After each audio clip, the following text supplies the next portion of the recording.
الحمد لله وكفى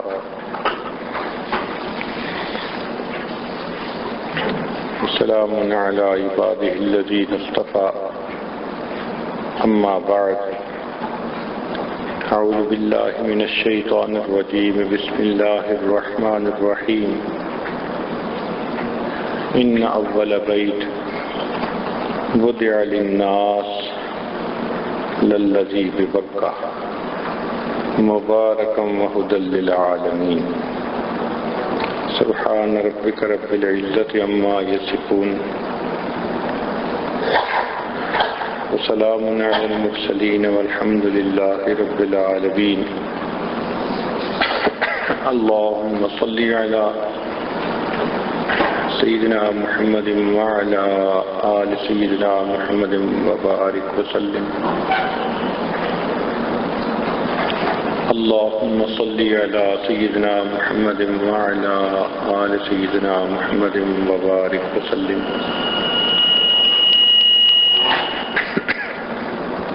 اللهم صل على سيدنا محمد وعلى آل سيدنا محمد وبارك وسلم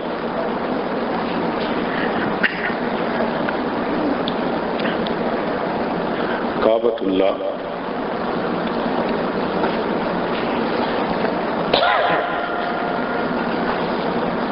اول عالم، وسط عالم اور مرکز عالم ہے۔ یہ انسانوں کے دلوں کا مقناطیس ہے، جیسے لوہے کا مقناطیس لوہے کو اپنی طرف کھینچتا ہے، یہ انسانوں کے دلوں کو اپنی طرف کھینچتا ہے۔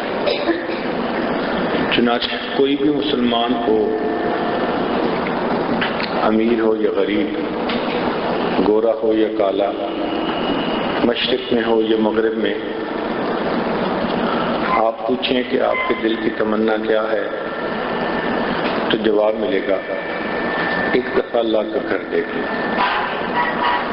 یہ چھپی ہوئی خواہش ہر اس بندے کے دل میں ہوتی ہے جس کے گھر کھانے کے لیے ایک وقت کا کھانا بھی نہیں ہوتا، حتیٰ کہ بکریوں کا چرانے والا جس کے پاس وسائل نہیں ہے، اس کے دل کی بھی یہی خواہش ہوتی ہے کہ میں ایک دفعہ اللہ کا گھر دیکھوں۔ اس لیے اللہ کے گھر تک پہنچنا، اس کا تعلق اعمال سے ہے، مال سے نہیں ہے۔ کتنے لوگ ہیں جن کے پاس بہت مال ہوتا ہے اور وہ 20 چکر لگاتے ہیں یورپ کے اور خوب دنیا دیکھتے ہیں، لیکن ان کو اللہ رب العزت کے گھر کا دیدار نصیب نہیں ہوتا۔ یہ نہیں کہ وہ آتے نہیں، بلکہ یوں سمجھیں کہ ان کو آنے کا راستہ نہیں دیا جاتا، توفیق ہی نہیں ملتی ان کو آنے کی۔ اور کئی ایسے لوگ کہ جن کے پاس وسائل نہیں ہوتے، وہ یہاں پہنچ جاتے ہیں۔ اس عاجز کو اپنے بچپن کی بات یاد ہے کہ اپنی والدہ صاحبہ کو دیکھتا کہ جب بھی وہ نماز پڑھتی تو نماز کے بعد ایک تسبیح ان کے پاس ہوتی تھی، تو وہ ایک آنکھ بند کر کے اس تسبیح دیکھتی رہتی تھی۔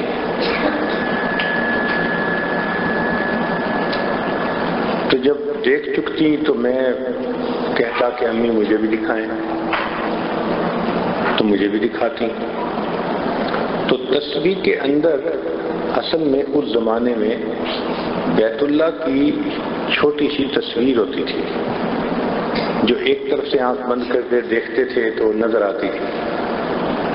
تو امی اس کو بہت دیر تک بیٹھ کر دیکھتی رہتی تھی۔ تو اس زمانے میں مجھے یہ اندازہ نہیں تھا کہ یہ کس کی تصویر ہے، البتہ اتنا پتہ چلتا تھا کہ بھئی کوئی مسجد جیسی کوئی جگہ ہے۔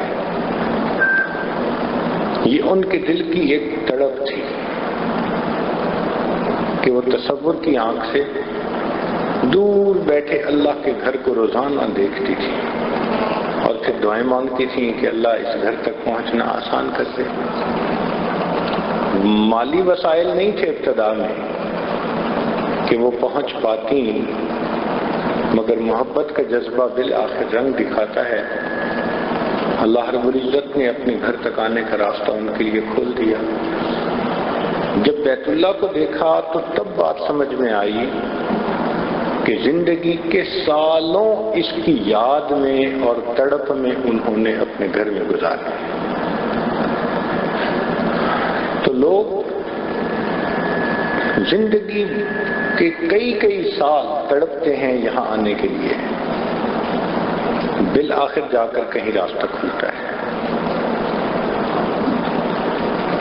اور پھر اللہ تعالیٰ بغیر اسباب کے راستے کھول دیتے ہیں۔ حضرت مولانا ادریس کاندھلوی رحمۃ اللہ علیہ جامعہ اشرفیہ کے شیخ الحدیث تھے اور مفسر قرآن بھی تھے، بہت بزرگ آدمی تھے۔ وہ لاہور کے ایک گوالے کا واقعہ سنایا کرتے تھے۔ گوالا کہتے ہیں جس آدمی نے بھینسیں پالی ہوں اور ان سے دودھ لیتا ہو بیچتا ہو اس کو گوالا کہتے ہیں۔ فرماتے تھے کہ ایک نوجوان تھا لاہور کا، اس کے دل میں بڑا شوق تھا کہ میں اللہ کا گھر دیکھوں، لیکن اس کے پاس وسائل نہیں تھے۔ ہمیشہ دعا مانگتا، روتا، تڑپتا، حج کا موسم آتا گزر جاتا، اور اس کی اس تڑپ میں اضافہ کر جاتا۔ ہر سال اس کی تڑپ پہلے کی نسبت بڑھتی جاتی۔ ایک مرتبہ اس نے ٹھان ہی لی کہ میں نے اب اللہ کے گھر کو جا کر دیکھنا ہے۔ نہ اس کے پاس کاغذات، نہ پاسپورٹ، نہ کوئی اور چیز۔ یہ وہ زمانہ تھا جب ہوائی راستے سے حج کے لیے نہیں آیا جاتا تھا بلکہ بحری راستے تھے۔ ایک جہاز تھا جس کا نام تھا سفینۃ الحجاج، وہ کراچی سے چلتا تھا اور حاجیوں کو لے کر مکہ مکرمہ آتا تھا، جدہ آتا تھا۔ ملک کے بہت سارے شہروں میں لوگوں کو یہ بھی پتہ نہیں تھا کہ حج کے لیے جاتے کہاں سے ہیں، اس زمانے میں اتنا بھی پتہ نہیں تھا۔ فرماتے ہیں کہ اس نے بس کہنا شروع کر دیا کہ میں نے حج پہ جانا ہے۔ کیسے جائیں کچھ پتہ نہیں۔ سنا اس نے کہ بھئی کچھ عرصے کے بعد حج کا موقع آنے والا ہے۔ لوگوں سے پوچھنا شروع کر دیا کہ بھئی حج پہ جاتے کہاں سے ہیں؟ کسی نے کہہ دیا کہ میاں ریلوے اسٹیشن ہے نا لاہور کا، وہاں سے ٹرین چلتی ہے کراچی جاتی ہے، وہاں سے جہاز چلتا ہے جو جدہ جاتا ہے۔ چنانچہ وہ لاہور کے ریلوے اسٹیشن پر پہنچ گیا، کبھی اس پلیٹ فارم پہ، کبھی اس پلیٹ فارم پہ، کبھی اس سے پوچھ رہا ہے سواری سے، کبھی کسی کام کرنے والے گورنمنٹ کے کسی بندے سے پوچھ رہا ہے میں نے کراچی جانا ہے، میں نے کراچی جانا ہے۔ کئی دن اس کو پلیٹ فارم پر ہی گزر گئے، ٹکٹ تھی نہیں کہ کوئی لے جاتا تھا، اور یہ جانا چاہتا تھا۔ ایک دن ایسا ہوا کہ ایک کنڈکٹر گارڈ جو تھا وہ اس کے اوپر کچھ اس کو ترس آ گیا، وہ کہنے لگا کہ میں تمہیں سواریوں والے ڈبے میں تو بٹھا نہیں سکتا کہ ٹکٹ نہیں ہے، آؤ میرے ڈبے میں بیٹھ جاؤ، میں تمہیں کراچی اتار دوں گا۔ لو جی، کنڈکٹر گارڈ نے اس کو اپنے والے ڈبے میں جہاں چھوٹی سی جگہ تھی اسے بٹھا دیا۔ یہ بیٹھا رہا، بالآخر کراچی ریلوے اسٹیشن کے اوپر اتر گیا۔ پھر وہاں پلیٹ فارم سے پوچھنا شروع کر دیا کہ میں نے تو حج پہ جانا ہے، کہاں سے جاتے ہیں؟ کسی نے بتایا میاں ایک جگہ ہے جس کو مدینۃ الحجاج کہتے ہیں، حاجی لوگ سب وہاں جاتے ہیں اور وہاں سے پھر ان کے کاغذات تیار کیے جاتے ہیں اور ان کو جہاز پر بھیجا جاتا ہے۔ اس نے کہنا شروع کر دیا جی مدینۃ الحجاج جانا ہے۔ اللہ کی شان کی کچھ سواریاں تھیں جو ریلوے اسٹیشن سے اتری اور وہ مدینۃ الحجاج جا رہی تھیں اور ان کے پاس گنجائش تھی۔ انہوں نے اس کو بھی کہا کہ آؤ ہمارے ساتھ بیٹھ کے آؤ ہماری گاڑی میں۔ مدینۃ الحجاج اتار دیا۔ اب وہاں پر تو ہزاروں لوگ حج پہ جانے والے تیاری کر کے آئے۔ اس زمانے میں وہیں پہ پاسپورٹ بنتا تھا، کاغذات تیار ہوتے تھے، ٹکٹ ہوتی تھی، اور جن کے کاغذات تیار ہو جاتے تھے ان کو وہیں سے جہاز پر بٹھا دیتے تھے۔ اب یہ کہتا جا رہا ہے کہ جی میں نے حج پہ جانا ہے، حج پہ جانا ہے۔ لوگوں نے کہا بھائی تیرے پاس پاسپورٹ نہیں، ٹکٹ کے پیسے، کہتے نہیں، کوئی چیز، کہتا کچھ بھی نہیں، اور جانا کہاں ہے، کہتے اللہ کا گھر دیکھنا ہے۔ لوگ بڑے حیران کہ یہ نوجوان کیسے جا سکتے ہیں، حتیٰ کہ وہ دن آیا کہ جن لوگوں کے کاغذات تیار تھے ان کو جہاز پر بٹھایا جانے لگا۔ اس نے دیکھا کہ ان کا سامان لے جانے کے لیے مزدور ہیں جو نیچے سے سامان اٹھا کر بحری جہاز کے اوپر لوڈ کر رہے ہیں۔ خاص قسم کی وردی انہوں نے پہنی ہوئی ہے۔ اب لوگ بھی دیکھ رہے تھے منظر، یہ بھی دیکھ رہا تھا۔ اس نے کیا کیا کہ ان میں سے ایک نوجوان سے بات کی کہ یار اپنی وردی مجھے دے دو، تم بیٹھ کے آرام سے مزے کرو، اور تمہاری جگہ یہ جو بھاری بھاری سامان ہے نا یہ اٹھا کے میں لے جاؤں گا، اور جب آخری دفعہ وہاں سامان پہنچے گا تو اوپر سے تمہیں وردی میں دوسرے لڑکے کے ہاتھ واپس بھجوا دوں گا۔ اس نوجوان نے بھی سوچا کہ چلو یہ 8 گھنٹے جو مجھے اتنا بھاری سامان سر پہ اٹھا کے لے جانا ہے، آج مزے کرو، بیٹھ جاؤ۔ اس نے اپنی وردی اس کو دے دی۔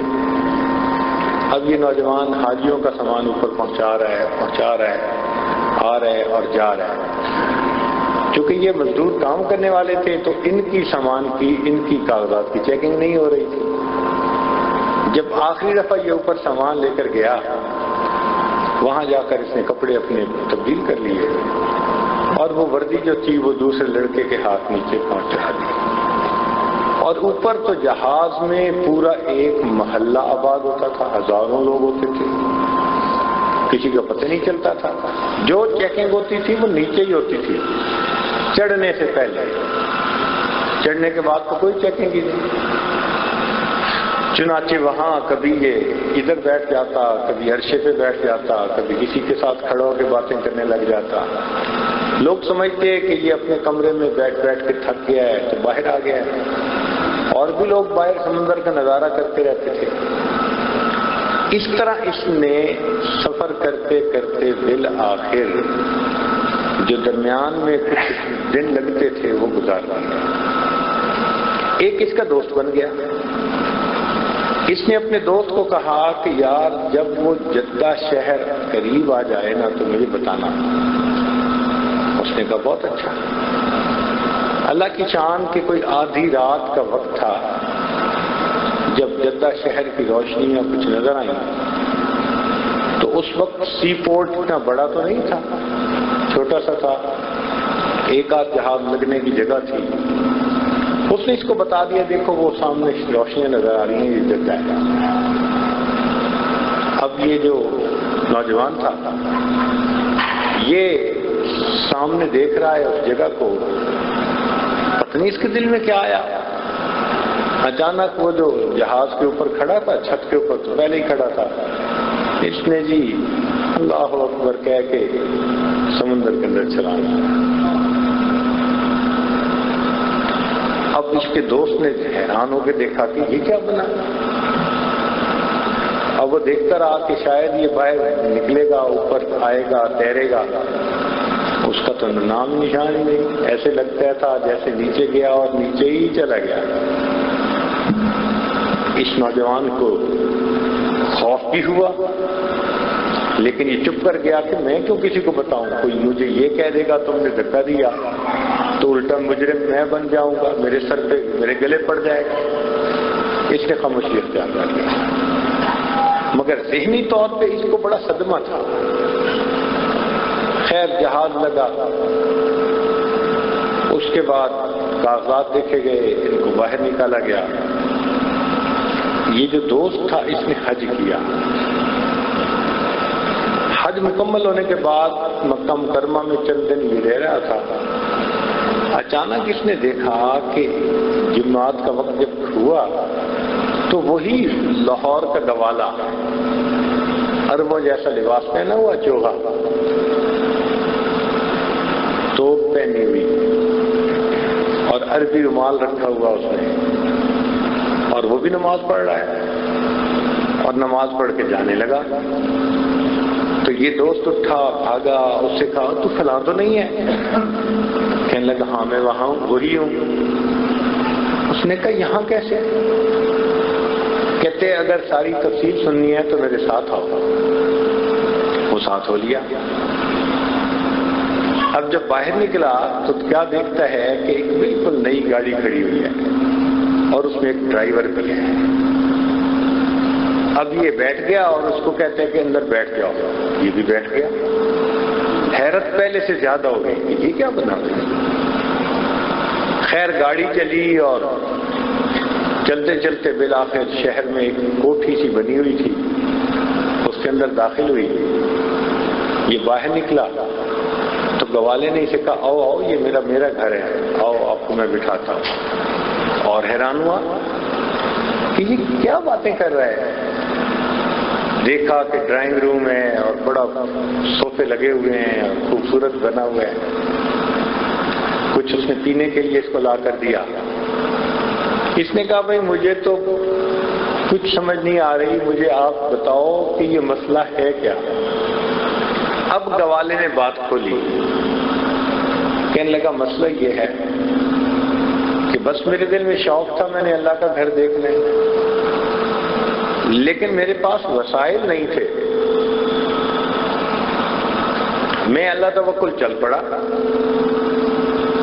جب تم نے بتایا کہ سامنے جدہ شہر ہے تو میں نے اللہ سے دعا مانگی، اللہ اب چھلانگ لگانا میرا کام ہے، گھر تک پہنچانا تیرا کام۔ کہتے ہیں میں نے پانی میں چھلانگ لگا دی اور تیرنا میں جانتا نہیں تھا، تو ڈبکیاں کھانے لگا۔ اب ڈبکیاں کھاتے کھاتے جو سمندر کی لہریں ہوتی ہیں نا، انہوں نے مجھے دھکیلنا شروع کیا اور میرے پیٹ میں بہت سارا پانی بھی چلا گیا، اور میں اپنی زندگی بچانے کی کشمکش میں اچانک جو ہاتھ مارے تو لگا کہ جیسے اب پانی ذرا کم ہو گیا اور کنارہ قریب ہے۔ کہتے بالآخر میں کنارے تک پہنچا، لیکن چونکہ میرے پیٹ میں بہت پانی بھر چکا تھا میں بے ہوش ہو کے لیٹ گیا۔ اس میں میرے منہ سے پانی بھی نکلتا رہا، پیٹ کا سارا پانی واپس نکل آیا۔ کافی دیر کے بعد کچھ میرے اوسان بحال ہوئے تو مجھے محسوس ہوا کہ بھئی اب تو فجر کا وقت بھی قریب ہے اور کنارے پہ بھی میں لگ گیا ہوں۔ میں نے کہا کہ چلو اٹھوں اور جاؤں اندر، صبح ہو گئی تو لوگ مجھ سے کاغذات پوچھیں گے۔ کہتے آگے گیا تو آگے لوہے کی گرل لگی ہوئی تھی اور دروازے کو تالا تھا، تو میں تو باہر جا نہیں سکتا تھا۔ میں نے وہ گرل کے ساتھ ساتھ چلنا شروع کیا کہ بھئی کہیں سے کوئی راستہ مل جائے۔ ایک کونے میں کہنے لگا ایک گھر تھا اور اس گھر کا صحن اسی گرل کی طرف کھلتا تھا۔ میں وہاں قریب ہوا تو میں نے کیا دیکھا کہ ایک عجیب منظر ہے۔ دو آدمی ہیں جو ایک گائے کا دودھ نکالنا چاہتے ہیں، مگر ان کو گائے کا دودھ نکالنے کا تجربہ بالکل نہیں تھا، تو گائے ان کے قابو نہیں آتی تھی۔ اب ایک جو ہے وہ اس کی ٹانگوں کو پکڑتا، رسا ڈالتا، دوسرا گلاس لے کے نیچے بیٹھتا، ابھی تھوڑی سی اس نے دودھ نکالا ہوتا تو گائے پھر لات مار دیتی، ادھر کی ادھر ہو جاتی۔ ایک کشتی ہو رہی تھی ان دو بندوں میں اور گائے میں۔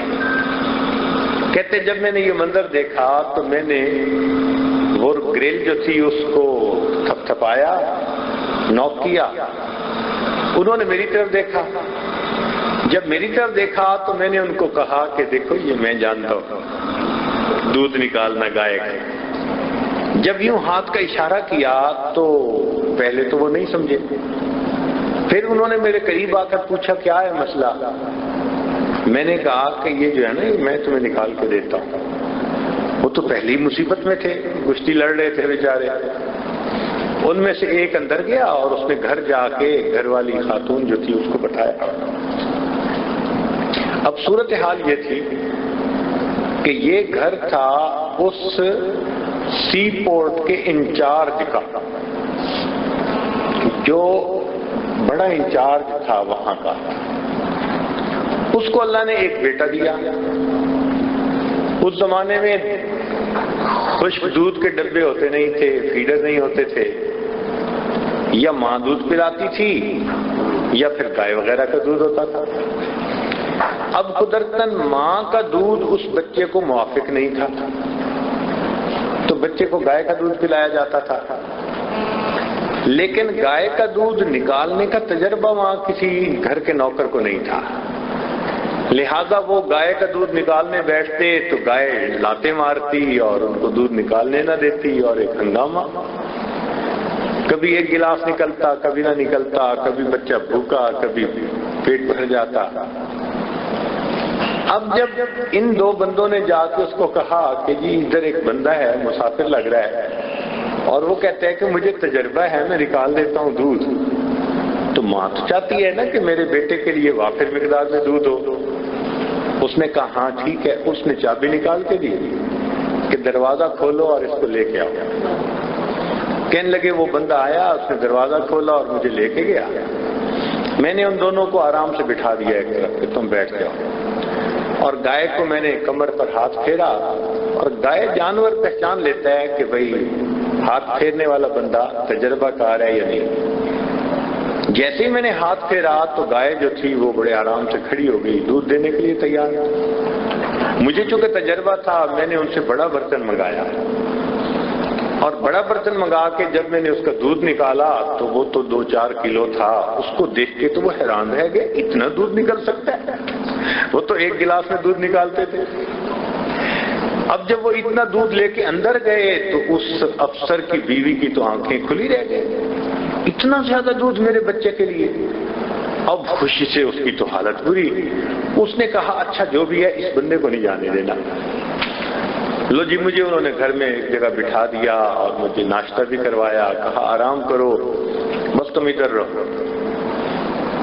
جب اس کا خاوند اٹھا اس نے خاوند کو بھی بتایا کہ دیکھو جی یہ تو ہمارے ساتھ خدائی مدد ہو گئی ہے، میرے بچے کے لیے اللہ نے دودھ کا انتظام کر دیا، اور دیکھو اس بندے کو جانے نہیں دینا۔ اب وہ افسر آیا، اس نے مجھ سے آ کے مجھ سے کیا کاغذات پوچھنے تھے۔ اس نے مجھے کہا کہ اچھا بھائی تم نے یہاں سے جانا نہیں۔ میں نے کہا نہیں میں نے تو اللہ کے گھر جانا ہے۔ وہ ہر بار کہے کہ تم نے کہیں نہیں جانا، اور میں ہر بار کہوں کہ میں نے اللہ کے گھر جانا ہے، وہ مجھے تسلیاں دے اچھا تجھے بھیج دیں گے۔ میں خیر اس کے پاس رہنے لگ گیا۔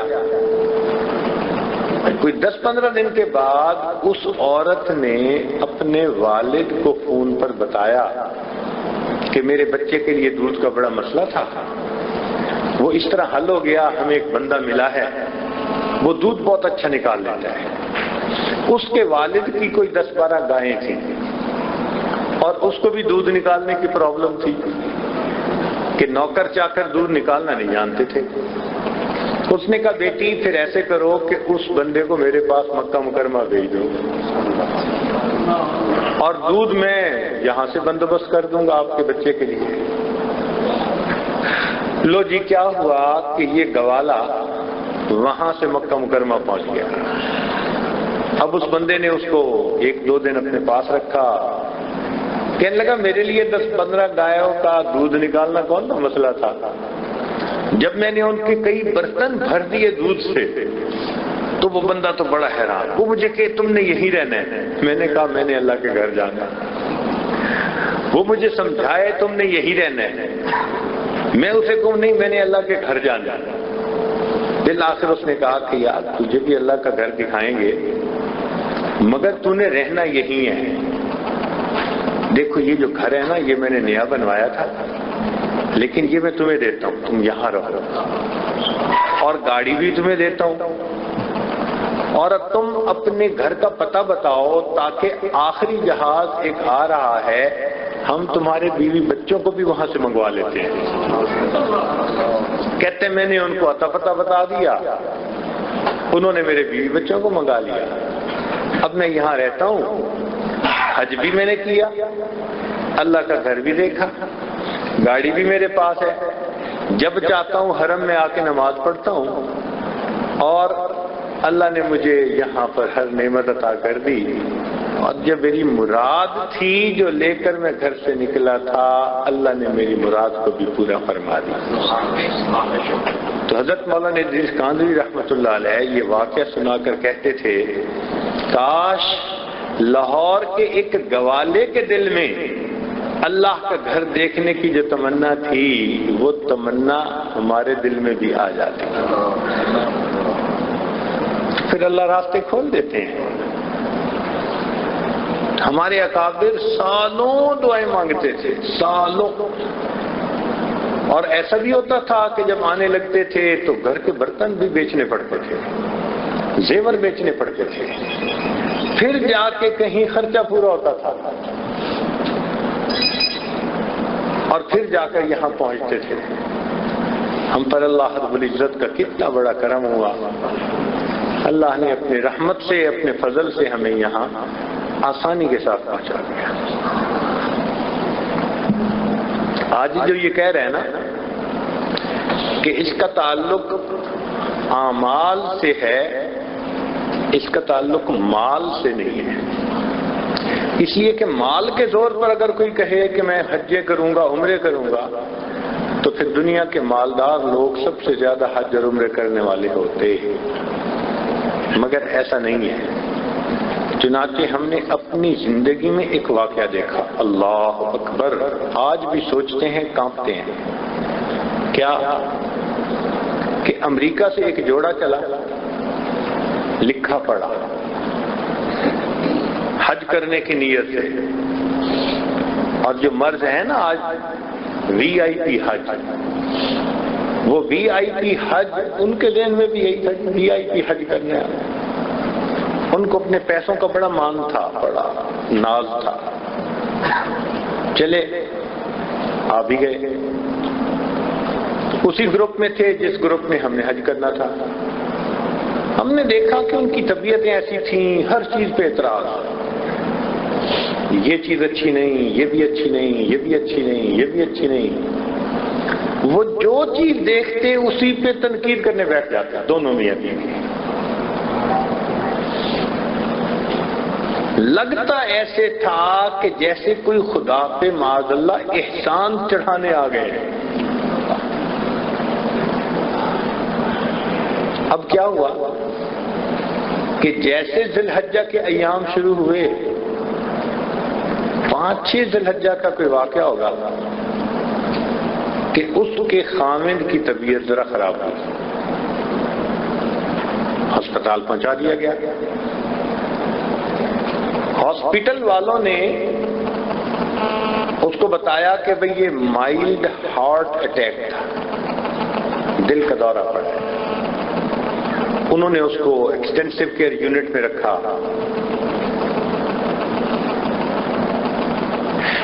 حتیٰ کہ وہ دن آ گیا جب عرفات جانا تھا، تو یہاں کا ایک دستور ہے کہ جو لوگ حج کی نیت سے آئے ہوئے ہوں، ہسپتال کا عملہ ان کو اپنی ذمہ داری پہ ایمبولینس کے اندر لے کر جاتے ہیں اور وقوف عرفات کروا کر پھر واپس لاتے ہیں، اور ان کے ساتھ ڈاکٹر، میڈیکل ٹریٹمنٹ ساری ساتھ ہوتی ہے۔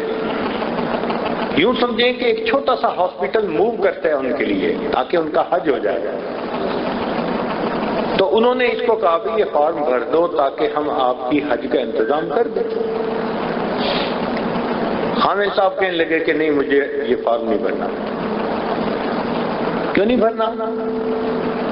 جی میں چلا تھا وہاں سے حج کرنے، خدا کا گھر دیکھنے، اللہ میاں نے مجھے کیوں ہارٹ اٹیک کیا؟ سوچ دیکھیے کہ میں تو اس کا گھر دیکھنے آیا تھا، پھر اس نے کیوں مجھے دل کا دورہ دیا؟ لہذا مجھے اب عرفات نہیں جانا۔ ڈاکٹر منتیں کر رہے ہیں کہ سائن کر دیں، ہم آپ کو وقوف عرفات کروائیں گے۔ انہوں نے کہا نہیں۔ جب اس نے نہیں کی تو ڈاکٹروں نے اس کی بیوی سے کہا کہ آپ تو خیمے میں ہیں، جو معلم ہے اس کی عمارت میں، ایئر کنڈیشن کمرے میں، آپ سائن کر دیں تاکہ آپ کو ہم وقوف عرفات کروا کر واپس لائیں۔ بیوی نے کہا نہیں، مجھے بھی عرفات نہیں جانا۔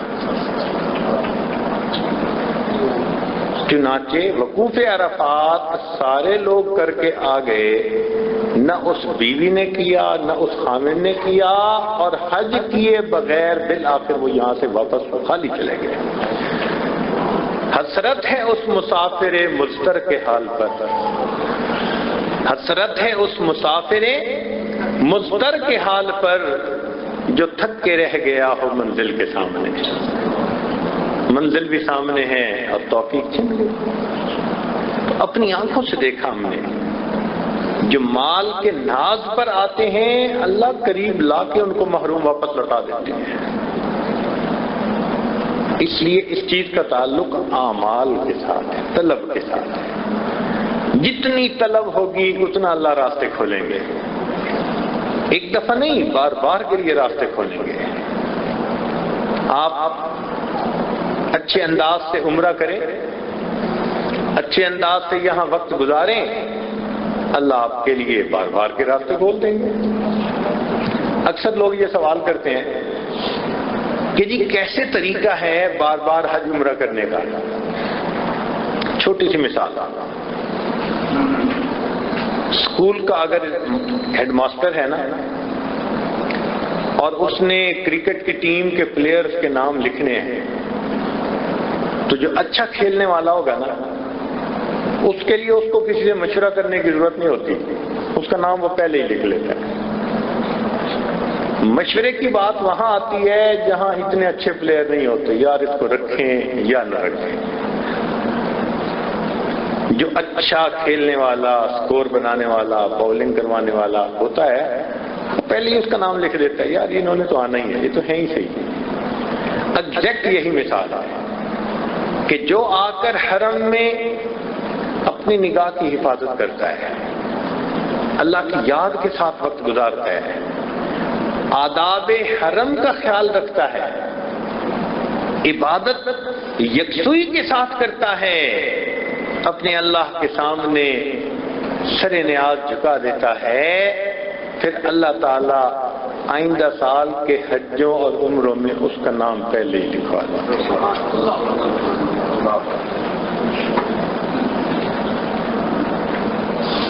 تو ہم یہاں پر طلب کے ساتھ اپنا وقت گزاریں۔ آنے والے کس کس طلب کے ساتھ یہاں آئے، اللہ اکبر، پڑھتے ہیں باتیں حیران ہو جاتے ہیں۔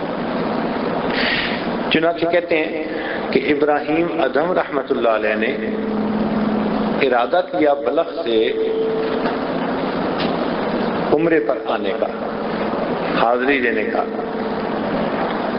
چنانچہ جب وہ سفر پر نکلے تو عجیب بات ہے، ایک قدم اٹھاتے اور مصلی بچھا کر 2 رکعت نفل پڑھتے ہیں، پھر اگلے قدم پر مصلی بچھا کے پھر 2 رکعت نفل پڑھتے ہیں۔ ہر قدم پر 2 رکعت نفل پڑھتے پڑھتے 2.5 سال کے عرصے میں وہ یہاں بیت اللہ پہنچے۔ 2.5 سال مقام ابراہیم پہ آ کر طواف کے بعد 2 رکعت نفل پڑھے اور دعا مانگی، اللہ لوگ تو پاؤں سے چل کے تیرے گھر کی طرف آتے ہیں، میں تو پلکوں کے بل چل کے تیرے گھر کی طرف آیا۔ کیا اللہ کی محبت ہوگی ان کے دلوں میں جو پلکوں کے بل چل کے اللہ کے گھر تک پہنچے. واقعی جس نے ہر قدم پہ سجدے کیے ہوں گے وہ تو پلکوں کے بل چل کے آیا. اللہ اکبر کبیرہ. کہتے ہیں کہ یہ اپنے عمرے سے فارغ ہوئے تو انہوں نے کیا دیکھا کہ ایک بوڑھی عورت ہے اور وہ حرم میں آئی اور اس کے اوپر تجلیات ذاتیہ کا ورود، نور کی بارش اس کے اوپر ہو رہی ہے. جیسے تجلیات بیت اللہ پر تھیں ہو بہو وہی تجلیات اس کے دل پر وارد. پوچھا کون؟ بتایا گیا رابعہ. تو ابراہیم ادم حیران ہوئے اور جا کر کہنے لگے کہ میں تو ہر قدم پر 2 رکعت پڑھ کر یہاں پہنچا اور مجھے بھی یہ مقام نہ ملا کہ یہ تجلیات میرے اوپر آتی جو تجھ پر اتری. آخر تو کون سا عمل کر کے آیا؟ تو رابعہ نے 2 حرفوں میں بات سمیٹ دی. اس نے کہا ابراہیم تو یہاں سر نیاز لے کر آیا ہے، میں یہاں دل نیاز لے کر آئی ہوں. تو جھکنے والا سر لے کر آیا ہے، میں جھکنے والا دل لے کر آئی ہوں. اللہ جتنی عاجزی کے ساتھ کوئی آیا اس بارگاہ میں اس کا اتنا ہی زیادہ استقبال ہوتا ہے. بندے کو بندگی سجتی ہے، جھکے اللہ کے سامنے جتنا جھکا سکے. تو دیکھو آنے والوں نے تو یہاں تک سفر کیے. مالک ابن دینار کا واقعہ تو آپ سن ہی چکے ہیں. فرماتے ہیں کہ گرمی کا موسم، دوپہر کا وقت، چلچلاتی دھوپ، اتنی سخت گرمی تھی کہ پرندے بھی درختوں کے پتوں میں چھپ کر بیٹھ گئے اور چوپائے بھی بیٹھ گئے، انسان بھی اندر سائے میں بیٹھ گئے. باہر کسی چیز کا نام و نشان نظر نہیں آتا تھا. کہتے ہیں کسی ضروری کام کے لیے مجھے باہر نکلنا پڑا. میں گلی میں گیا لیکن سورج جیسے آگ برسا رہا ہو. میں گلی میں سے گزر رہا تھا، میں نے ایک نوجوان کو دیکھا جو دونوں ٹانگوں سے معذور، وہ ایسے گھسٹتا گھسٹتا آگے آ رہا ہے. میں نے قریب سے اس کو دیکھا، پسینے میں اس کے کپڑے بھیگ کے گیلے ہو چکے تھے اور سورج کی دھوپ کی شدت کی وجہ سے اس کا چہرہ سرخ ہو چکا تھا، جیسے دھوپ نے اس کے کھال کو جلا کے رکھ دیا اور وہ آگے آگے بڑھ رہا ہے.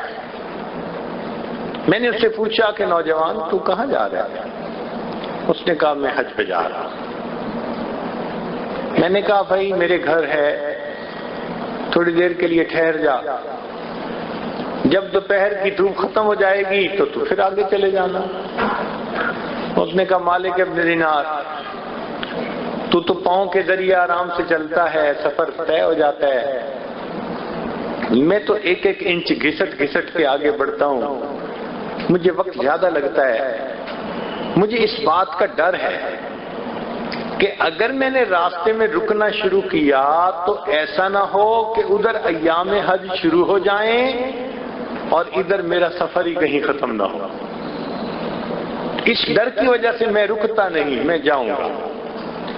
کہتے ہیں میں نے اسے مشورہ دیا کہ نوجوان میں تیرے لیے کوئی سواری کا بندوبست کر دیتا ہوں، سواری پہ سوار ہو کے جلدی چلے جانا.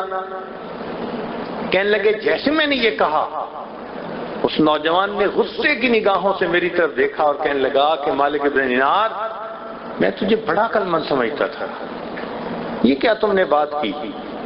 یہ بتاؤ کہ اگر کوئی غلام اپنے آقا کو ناراض کر بیٹھے اور پھر وہ ارادہ کرے کہ میں اپنے مالک کو جا کر مناؤں تو بتاؤ اس غلام کو سواری پہ جانا اچھا لگتا ہے یا اس کو گھسٹ گھسٹ کے مالک کے در پر پہنچنا اچھا لگتا ہے؟ کہنے لگے میں نے اس نوجوان کی بات سنی، حیران ہو گیا. وہ نوجوان چلا گیا. فرماتے ہیں کہ اللہ کی شان دیکھیں کہ اسی سال اللہ نے میرے لیے بھی حج کا سفر آسان کر دیا. میں بھی حج میں شریک ہوا. جب میں نے رمی جمار کی پہلے دن جب واپس عرفات میں لوٹتے ہیں تو اس وقت کا بڑا عمل شیطان کو کنکریاں مارنا، پھر اس کے بعد قربانی کرنا، حلق کروا کے احرام اتارنا. کہنے لگے جب کنکریاں مار کے میں فارغ ہوا تو میں نے لوگوں کو دیکھا کہ ہجوم ہے. میں نے پوچھا کیا ہے، کیا مسئلہ؟ ان کا جی بات یہ ہے کہ ایک نوجوان ہے جو دعائیں مانگ رہا ہے اور سب لوگ سن رہے ہیں اس کی دعا کو. میں نے کہا یار ذرا مجھے بھی راستہ دو نا. انہوں نے راستہ دیا. کہنے لگے میں نے دیکھا وہی نوجوان اپاہج معذور نوجوان احرام باندھا ہوا ہے اور اللہ کے سامنے دعائیں کر رہا ہے اور دعا میں یہ کہہ رہا ہے کہ اللہ تیری دی ہوئی توفیق سے میں نے تیرے گھر کا دیدار کیا، میں نے مقام عرفات پہ بھی وقوف کیا، مزدلفہ میں بھی وقوف کیا. اے اللہ اب میں نے شیطان کو کنکریاں مار کر اس سے اپنی نفرت کا اظہار بھی کر دیا. اب قربانی کا وقت ہے. یہ جو لوگ کھڑے ہیں یہ سب صاحب استعداد لوگ ہیں، یہ جائیں گے اور جا کر جانوروں کو قربان کریں گے. اور مولا تو جانتا ہے کہ میں فقیر انسان ہوں، احرام کے کپڑوں کے سوا میرے پاس کچھ نہیں. اے میرے مولا میں اس وقت اپنی جان آپ کے نام پہ قربان کرنا چاہتا ہوں. اللہ مجھ سے یہ میرا نذرانہ قبول کر لیجئے. کہتے ہیں اس نوجوان نے یہ کہہ کر کلمہ پڑھا اور اپنی جان اپنے رب کے حوالے کر گئی. ان محبتوں کے ساتھ آنے والے ان جگہوں پر آئے. آپ سوچیں کیا ہمارے دلوں میں آج وہ کیفیتیں ہیں، وہ محبتیں ہیں؟ ہم تو وقت کی قدر نہیں کر پا رہے جو کرنی چاہیے تھے. یہ ذہن میں رکھیں کہ ہم اس وقت اپنی زندگی کا انمول وقت گزار رہے ہیں، پرائم وقت گزار رہے ہیں اپنی زندگی کا. معلوم نہیں یہ وقت کس کو پھر ملے اور کس کو نہ ملے. اس وقت کی قدر کرنی چاہیے، ایک ایک لمحے کی قدر کریں. ایسا قیمتی وقت ہے، ایک لمحے کی دعا قبول ہو انسان کو ولایت بنانے کے لیے، ولی بنانے کے لیے وہ کافی ہوتی ہے. ایک لمحہ انسان کو ولی بنانے کے لیے کافی ہے. ایسی جگہ پر حاضر ہے. ہمیں اپنے رب سے مانگنا چاہیے، عبادت کو شوق ذوق کے ساتھ نہایت خشوع و خضوع کے ساتھ کرنا چاہیے، اس لیے کہ ہم اپنے محبوب حقیقی کے اس گھر کی طرف آئے ہیں. اب دیکھنے میں تو یہ گھر ہے اور گھر ہی کا طواف کرتے ہیں، لیکن حقیقت میں تو محبت گھر والے کی کھینچ لائی ہے نا. مجنو نے کہا تھا اطوف علی جدار دیار لیلا، میں لیلا کی گلیوں کا طواف کرتا ہوں. اقبل ذل جدار وذل جدارا، اس دیوار کو بوسے دیتا ہوں، کبھی اس دیوار کو بوسے دیتا ہوں. وما حب الدیار شغفنا قلبی، اور اس گھر کی محبت نے میرے دل کو نہیں کھینچا، ولیکن حب من سکن الدیار، جو اس گھر میں رہنے والا ہے اس کی محبت نے میرے دل کو بے خود کر دیا ہے. تو ہم جو یہاں آئے تو یہ پتھر کے گھر نے تو نہیں نہ کھینچا. اس لیے فرمایا فَلْيَعْبُدُوا رَبَّ هَذَا الْبَيْتِ، اس گھر کے رب کی عبادت کرو. اس رب کی عبادت کے لیے یہاں پہنچے ہیں. مقصود تو ہمارا وہ ہے. اللہ اکبر. حسن بصری رحمۃ اللہ علیہ فرماتے ہیں کہ میں ایک مرتبہ طواف کر رہا تھا ایک نوجوان لڑکی کو دیکھا جو طواف کر رہی تھی مگر اشعار اونچے آواز سے پڑھ رہی تھی، اور وہ اشعار ایسے عاشقانہ تھے کہ جیسے کوئی محب اپنے محبوب کی جدائی میں ترس گیا ہو، تڑپ گیا ہو اور اب ملے بغیر اسے چارہ نہ ہو۔ کہنے لگا، وہ جوان العمر لڑکی تھی اور ایسے الفاظ اس کی زبان سے سن کر مجھے محسوس ہوا کہ اس کو اونچا تو نہیں پڑھنا چاہیے، تو میں نے اس لڑکی کو ٹوکا۔ میں نے کہا تو جوان العمر لڑکی ہے اور ایسے عاشقانہ اشعار، ایسے بہت ہی محبت بھرے الفاظ اس طرح اونچی آواز سے پڑھنا تمہارے لیے زیب نہیں دیتا، مناسب نہیں۔ کہنے لگا جب میں نے اس سے یہ بات کہی تو اس نے مجھ سے ایک کاؤنٹر کوسچن کیا، کہنے لگی کہ حسن یہ بتاؤ اس گھر کا طواف کر رہے ہو یا گھر والے کی تجلیات کا طواف کر رہے ہو؟ اس نے کوسچن پوچھا، گھر کا طواف کر رہے ہو یا گھر والے کی تجلیات کا طواف کر رہے ہو؟ میں نے اسے کہہ دیا میں تو اس گھر کا طواف کر رہا ہوں۔ کہنے لگے جب میں نے یہ کہا تو وہ مسکرائی اور کہنے لگی حسن، جن کے دل پتھر ہوتے ہیں وہ پتھر کے گھر کا طواف کرتے ہیں، اور جن کے دل زندہ ہوتے ہیں وہ اس گھر کی تجلیات والے کا طواف کرتے ہیں۔ اللہ اکبر کبیرہ۔ آنے والے کن محبتوں کے ساتھ آئے اور انہوں نے کیسے وقت گزارا۔ یہ وہی بیت اللہ ہے، وہی تجلیات ہیں، وہی پروردگار۔ ہمیں اللہ نے زندگی میں موقع دے دیا، اس موقع کو غنیمت سمجھ کر تہجد میں ہم اللہ سے مانگیں، نمازوں کے بعد مانگیں، تلاوت کے بعد مانگیں۔ اللہ اکبر۔ ہمارے حضرت مرشد عالم رحمۃ اللہ علیہ فرماتے تھے کہ میں نے زندگی کے ایک حج میں ایسا کیا کہ بیت اللہ کے سامنے بیٹھ کر قرآن کی تلاوت کرتا تھا، ہر آیت کو پڑھ کر وہ آیت جیسی ہوتی، اگر بشارت والی ہوتی تو اللہ سے جنت مانگتا، اگر ڈرانے والی ہوتی تو جہنم سے پناہ مانگتا۔ فرمانے لگے ہر آیت پڑھ کر دعا مانگتے مانگتے بالآخر میں نے الحمد سے والناس تک قرآن مکمل کیا۔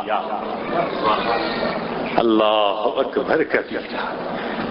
ہمارے بزرگوں نے ایسا وقت حرم میں گزارا ہے، ہم بھی کچھ کوشش کر لیں، چلیں پورا قرآن نہ پڑھیں تو قرآن پاک کی کوئی ایک سورت ہی ایسے پڑھ لیں، اس کیفیت کے ساتھ پڑھ لیں۔ اللہ رب العزت ہمیں صحیح کیفیات کے ساتھ، محبت کے ساتھ، شوق کے ساتھ بیت اللہ شریف میں اپنا وقت گزارنے کی توفیق عطا فرمائے۔ وآخر دعوانا ان الحمد للہ رب العالمین۔ تھوڑی دیر کے لیے مراقبہ ہو جائیے، آنکھوں کو بند کر لیجئے، سر کو جھکا لیجئے۔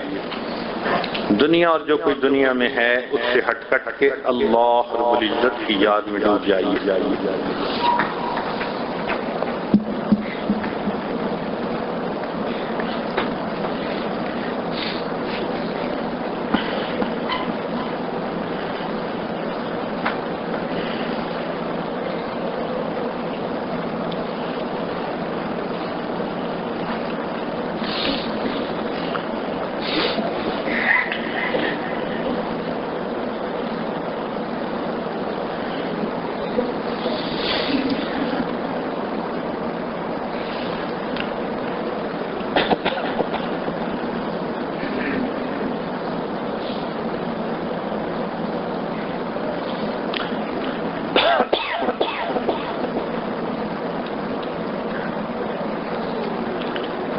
شکر ہے تیرا خدایا میں تو اس قابل نہ تھا، تو نے اپنے گھر بلایا میں تو اس قابل نہ تھا۔ شکر ہے تیرا خدایا میں تو اس قابل نہ تھا، تو نے اپنے گھر بلایا میں تو اس قابل نہ تھا، ڈال دی ٹھنڈک میرے سینے میں تو نے ساکیا، ڈال دی ٹھنڈک میرے سینے میں تو نے ساکیا، ملتزم پہ ہے لگایا میں تو اس قابل نہ تھا، مدتوں کی پیاس کو سیراب تو نے کر دیا، مدتوں کی پیاس کو سیراب تو نے کر دیا، جام زمزم کا پلایا میں تو اس قابل نہ تھا، تیری رحمت تیری شفقت سے ہوا مجھ کو نصیب، تیری رحمت تیری شفقت سے ہوا مجھ کو نصیب، گنبد خضرا کا سایہ میں تو اس قابل نہ تھا، بارگاہ سید الکونین میں آ کر نفیس سوچتا ہوں کیسے آیا میں تو اس قابل نہ تھا، شکر ہے تیرا خدایا میں تو اس قابل نہ تھا، تو نے اپنے گھر بلایا میں تو اس قابل نہ تھا۔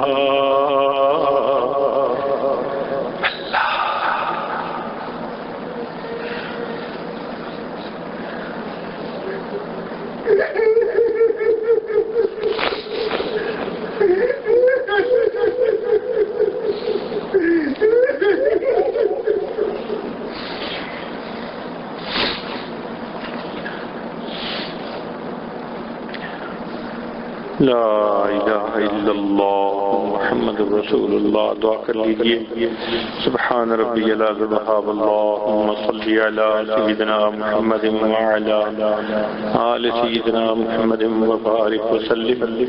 اے مالک ہم آپ کے عاجز مسکین بندے ہیں، ہمارے گناہوں کو معاف فرما، ہماری خطاؤں سے درگزر فرما، ہمارے عیبوں کی پردپوشی فرما۔ میرے مالک آپ نے اپنی رحمت سے ہمیں اس عظیم جگہ حاضری کی توفیق عطا فرمائی، ہمیں غفلت سے محفوظ فرما، بے ادبی سے محفوظ فرما، اے اللہ ہمیں تکبر سے محفوظ فرما۔ میرے مولا ہماری حاضری کو قبول فرما، رب کریم ہماری حاضری کو قبول فرما۔ مولا ہم نے دامن پھیلائے ہیں، امیدوں سے بڑھ کر اس دامن کو بھرپور فرما۔ اے اللہ ہماری نیک مرادوں کو پورا فرما۔ اللہ آپ کو منانے کے لیے آئے ہیں، اللہ ہم آپ سے معافیاں مانگنے کے لیے آئے ہیں۔ اے رب کریم رحمت کی نظر کر دیجئے، اے کریم آقا رحمت کی نظر ڈال دیجئے۔ تیری ایک نگاہ کی بات ہے، میری زندگی کا سوال ہے، اے مولا مہربانی فرما دیجئے۔ ہم آج مسکینوں کی حاضری قبول کر لیجئے، رب کریم رحمتوں کا معاملہ فرما دیجئے۔ اے کریم آقا دنیا دار لوگ بھی گھر آئے کا لحاظ کر لیتے ہیں، میرے مولا آپ تو مالک الملک ہیں، حنان ہیں، منان ہیں، مہربانی فرما دیجئے۔ اللہ ہمارے دلوں کو دھو دیجئے، دلوں کو منور فرما دیجئے، دلوں کو اپنی تجلیات سے بھر دیجئے، اپنی محبت سے دلوں کو بھر دیجئے۔ اے اللہ کمینی دنیا کی محبت دل سے نکال دیجئے اور اپنی محبت سے دلوں کو اے اللہ معطر فرما دیجئے۔ رب کریم ہمیں معصیت کی ذلت سے محفوظ فرما، ہمیں طاعت کی عزت نصیب فرما۔ اے اللہ یہ وہ جگہ ہے جہاں آپ کے محبوب تشریف لائے، اے اللہ اس جگہ پر اپنی رحمت کے ساتھ اللہ ہمارے گناہوں کی مغفرت فرما دیجئے، رحمت کا معاملہ کر دیجئے۔ اے اللہ زندگی میں کبھی بھی بے سہارا نہ فرما، کبھی بھی بے آسرا نہ فرما۔ میرے مولا ہم ناپ تول کے قابل نہیں ہیں، اللہ ہمیں ناپ تول سے محفوظ فرما، فتنے فساد سے محفوظ فرما، آزمائشوں سے محفوظ فرما، ہمارے ساتھ عافیت کا معاملہ فرما، رب کریم رحمتوں کا معاملہ فرما۔ آپ کے مقبول بندوں نے یہاں آ کر جو نعمتیں مانگی وہ سب نعمتیں ہمیں بھی عطا فرما، اور جن شرور سے پناہ مانگی اللہ ہمیں بھی پناہ عطا فرما۔ رب کریم ہماری ان دعاؤں کو اپنی رحمت سے قبول فرما۔ ربنا تقبل منا انک انت السمیع العلیم، تب علینا انک انت التواب الرحیم۔ صلی اللہ تعالی علی حبیبہ سیدنا محمد وآلہ واصحابہ اجمعین برحمتک یا ارحم الراحمین۔